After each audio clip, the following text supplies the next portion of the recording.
अस्सलाम वालेकुम नाज़रीन, मैं हूं शेख रहमत अली। आप देख रहे हैं क्राइम टुडे न्यूज़। जनाब मुजाहिद हाशमी साहब, बहुत बहुत शुक्रिया, आप जो है अपना कीमती वक्त निकाल कर हमारे स्टूडियो में आए हैं। अहम मौजू पे बात कर रहे हैं। जिस तरह से हाल ही में पार्लियामेंट में हमारे इस मुल्क के होम मिनिस्टर अमित शाह ने जिस तरह से डॉक्टर B.R. अम्बेडकर जो हमारे इस मुल्क का कानून बनाए हैं, संविधान बनाए हैं, उनके खिलाफ जो है मजाकी तौर पर बात की। इसके बाद से कांग्रेस पार्टी ने घेराव करने की कोशिश की, लेकिन अभी तक माफ़ी नहीं मांगे। तो इसका मतलब क्या है? फिर आने वाला दौर, आने वाला टाइम कैसे आप देखते हैं? अस्सलाम वालेकुम रहमतुल्लाहि व बरकातुहू। मोहतरम नाज़रीन, पार्लियामेंट में इस मुल्क के दस्तूर के मेमार, दस्तूर को बनाने वाले के ख़िलाफ़ ऐसी बातें बोलना कोई एक मजाक में नहीं कही बात। उन्होंने सोचे समझे मंसूबे के तहत उन्होंने जो है ये बेइज्जती के अंदाज़ को इख्तियार किया और लोगों को जो मशवरा दिया कि जो है आपके पास अहमियत की हामिल शख्सियत ये नहीं बल्कि जो है वो आपके भगवान हैं, जिनको याद करने से, जिनके वो आप सहारा लेने से आपको जो कुछ और मिलेगा। इस किस्म की बात उन्होंने की। ये ऐसे ही नहीं कहा उन्होंने, बल्कि इसके पीछे जो है पार्लियामेंट में कहने के पीछे जिनको पूरा जो है उनको ये भरोसा है कि ये भारत रत्न भीमराव अंबेडकर, जिनको दस्तूर साज उस वक्त पार्लियामेंट असेंबली जो बन रही थी उस वक्त भी जो है ब्राह्मणों ने उनको हराया था।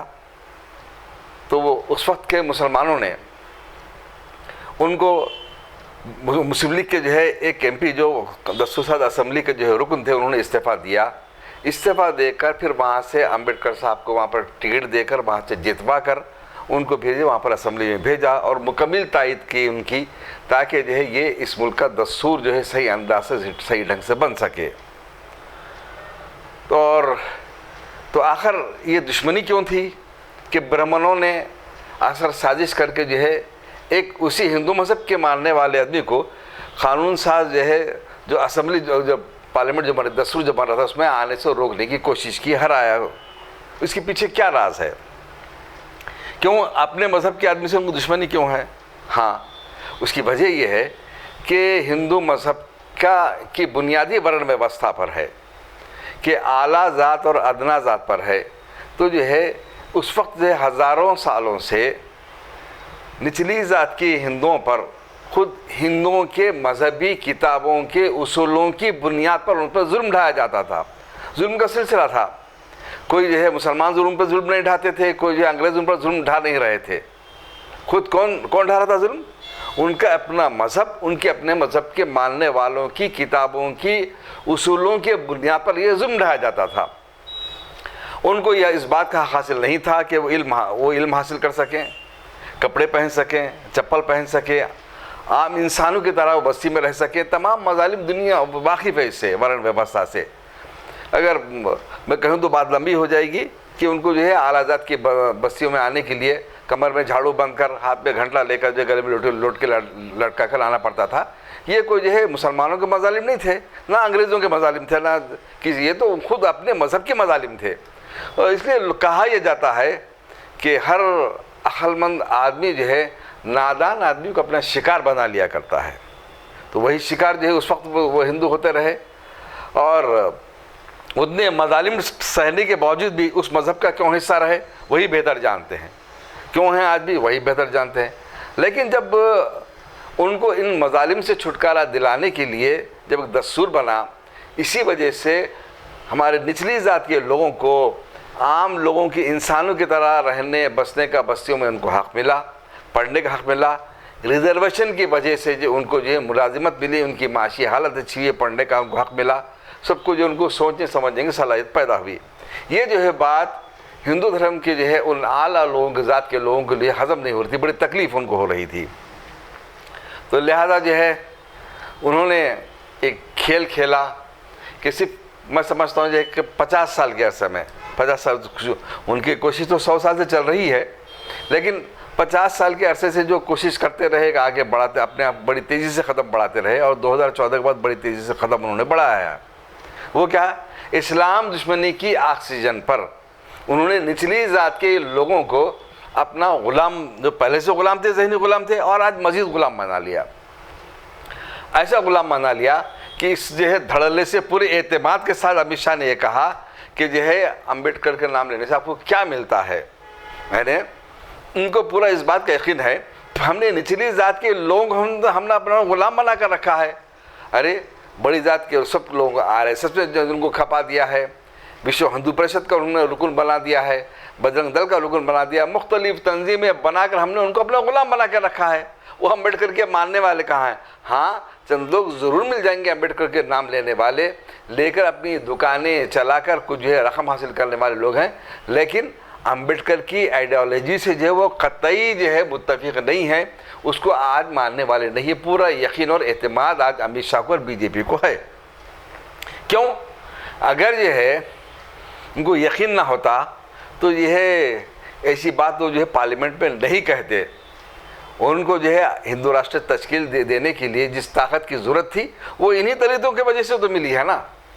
आज उनको बेवकूफ़ जो बनाया जा रहा है, खा वो जो है गौरक्षक के नाम पर क्यों ना हो, लौ जहाद के नाम पर क्यों ना हो, और जहाद के नाम पर क्यों ना हो, मुख्तलिफ नामों से जो है आप बेवकूफ़ बना जा रहा, बेवकूफ़ बन रहे हैं। तो फिर जब पढ़ने का हक हासिल आपको है ही नहीं था, शुरू से आप कुछ पढ़े तो कुछ दूसरी आप किताबें पढ़े होंगे ना। पहले आपको अपने मज़हब के अगर किताबें अगर पढ़ते तो आपकी ज़बान काट दी जाती थी, आपके जो है कान में शीशा पिघला के डाल दिया जाता था। जब भी नहीं पढ़े, आज भी नहीं पढ़े, ना जब समझे अपने मज़हब को, ना आज समझे अपने मज़हब को। आपका मुकाम आपके मज़हब में वही है जो पहले था, यानी आज भी आप पर से पैदा किए हुए लोग हैं, उनके ग़ुलाम जब भी थे आज भी ग़ुलाम बने। थोड़ा इल्म हासिल करने के बाद, थोड़ी मईशत को अच्छी कर लेने के बाद भी आपका मुकाम आपका बदला ही नहीं, बदलता भी नहीं। इसलिए नहीं बदलता, आप उन्हीं शास्त्रों पर तो ईमान रखने वाले हैं ना, अब आप उसी मज़हब को मानने वाले हैं। तो भीमराव अंबेडकर ने ये किया था कि जिस मज़हब से मुझको ये बेइज्जती मिल रही है, लिहाजा उन्होंने अपना मज़हब परिवर्तन बदल कर उन्होंने जो दूसरे मज़हब को कबूल किया था। तो ये जो है दुश्मनी जो है उनको निकालने के लिए उन्होंने बोला कि हम तो अपनी दुश्मनी पूरी निकाल लिए हैं, आज हम अपना गुलाम बनाकर जो है दलितों को रख चुके हैं, लिहाजा जो हमारा कोई दलित कुछ बिगाड़ने वाला नहीं है। थोड़ी बहुत चीख पुकार आप कर लेंगे, लेकिन हम हिंदू राष्ट्र इस मुल्क को बना चुके हैं। भीमराव अंबेडकर के इस दस्तूर को, क़ानून को हम ख़त्म करके रख चुके हैं।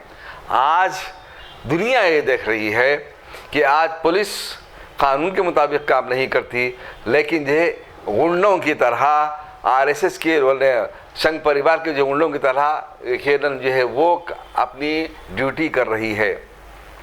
बुलडोज़र का चला देना, फायरिंग का कर देना, लोगों को गिरफ्तार कर देना, वोट डालने से लिए मुसलमानों को रोक देना, और अगर दलित के जो लोगों का, औरतों का अगर कोई रेप बच्चियों का हो जाए तो उनके खिलाफ कोई जो है मुकदमे का दर्ज ना होना, उसके बावजूद भी ये होश में नहीं आते ना भाई। चंद दिन चीखो पुकार कर ली, बस ख़त्म होगी बात।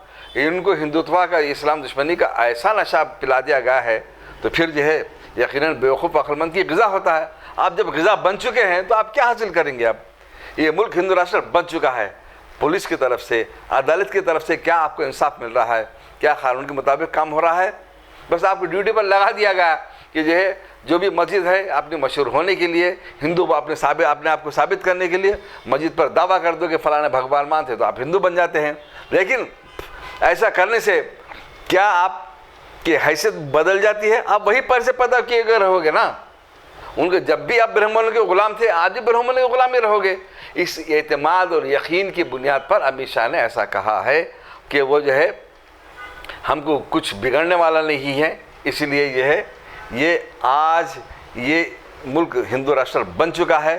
कुछ दिनों में वन नेशन वन इलेक्शन की जो बात जो हो रही है, इसके बाद ये दस्तूर हमेशा के लिए ख़त्म कर दिया जाएगा। वो एक लोग नया दस्तूर बना चुके हैं, उसको लाएंगे, उसको इम्प्लीमेंट करना चाहते हैं, उसको नाफिज करना चाहते हैं। इसके बाद अब आपको पता चलेगा कि हिंदू राष्ट्र किसे कहते हैं। अब आने वाले टाइम में भी जिस तरह से हम किस तरह से देखेंगे कि अब हमारा मुल्क किस तरफ जा रहा है? देखिए, हमारे दलितों को ये सोचना चाहिए कि इस्लाम दुश्मनी के ऑक्सीजन पे अपने आप को हिंदू साबित करने वालों, तुम्हारे जो है रिश्तेदारों के साथ क्या हो रहा है। छोटी सी मिसाल अगर मैं दूँ आपको, आप मणिपुर को देख लीजिए। मणिपुर तकरीबन 2 साल से जल रहा है, हज़ारों हथियार वहाँ पर तकसीम किए गए, ये कह कर के जो है आप यहाँ पर दहशतगर्द जो है लोग लूट लिए बोल के बोले, लेकिन कौन देश प्रेमी होगा, कौन देशद्रोही होगा?